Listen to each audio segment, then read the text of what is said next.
இந்த கோவத்தினால விட்டதுனால என்ன ஆச்சுன்னாக்கா, சமக்கினி முனிவருடைய ஆசிரமத்தில் வந்து கேட்டதெல்லாம் தரக்கூடிய காமதேனு இருந்தது. இந்த காமதேனு வந்து அந்த நான் ஊரை ஆளக்கூடிய காத்தவீரிய அர்ஜுனன் அப்படின்றவர் வந்து இந்த காமதேனு வந்து எனக்கு கொடு ரொம்ப நாளாக கேட்டுட்டு இருந்தான். இவர் கொடுக்கவே மாட்டேன்னு சொல்லிட்டு வரும்போதெல்லாம் வந்து இவர் கோவத்தில் சாபம் விட்டுறா சொல்லிட்டு போயிட்டு இருந்தான்.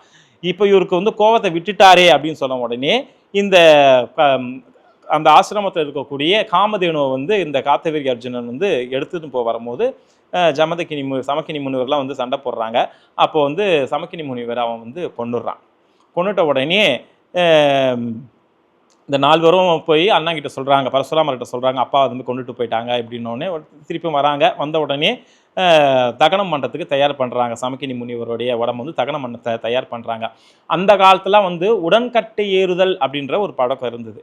அப்போ வந்து ரேணுகா தேவியும் என்ன பண்ணணும்னாக்கா, சமக்கினி முனிவர் எரிகிறாருனாக்கா தர்ம பத்தினியும் தன்னை தானே எரிச்சுக்கணும் இல்லையா. அப்போ வந்து சுவாமி எரிக்கும் பொழுது அம்பாள் வந்து விதவி கோலம் கொள்றாங்க. அதாவது வந்து மாரியாத்தா அப்படின்னு சொன்னாவே விதவி கோலம் அப்படின்னு சொல்லுவாங்க. அதாவது தான் மாரியம்மா மாதிரி இருக்கிறாங்க அப்படின்னு சொல்லுவாங்க. என்னன்னாக்கா அம்பாள் வந்து விதவி கோலம் இருந்தாங்க.